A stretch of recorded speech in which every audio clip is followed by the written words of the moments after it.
Yet, you've probably seen the comments. Mountains aren't people!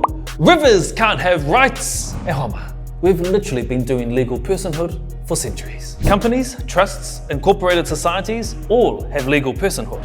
Our entire government is personified by a British koroua who talks to his plants, paints watercolours and collects walking sticks. Koro Charles, King Charles, is the human embodiment of the crown. He's the legal person at the top of our constitutional system. And if you doubt it, here's his mum, perched on a throne wearing the literal crown in Wellington, not Westminster. So let's be clear, legal personhood is not some woke, wild invention. It's a legal hack. It's so that things that aren't humans can have rights, responsibilities, and protections. And Aotearoa didn't just use the tool, we led the world with it.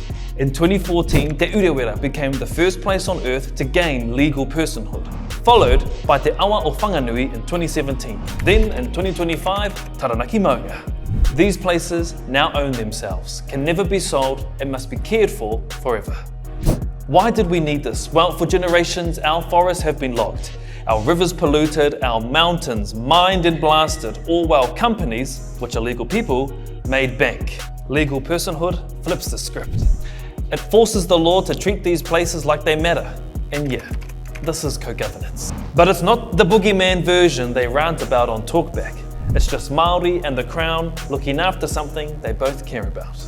Our awa, our maunga, our whenua aren't just landscapes. They are us. Ko au te awa, ko te awa, ko au.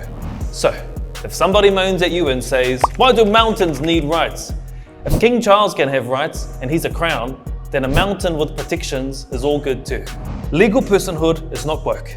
It's not weird, and it's way less weird than the fact that Parliament still employs someone called the Black Rod. That's a real job. This isn't Aotearoa going woke. This is Aotearoa growing up.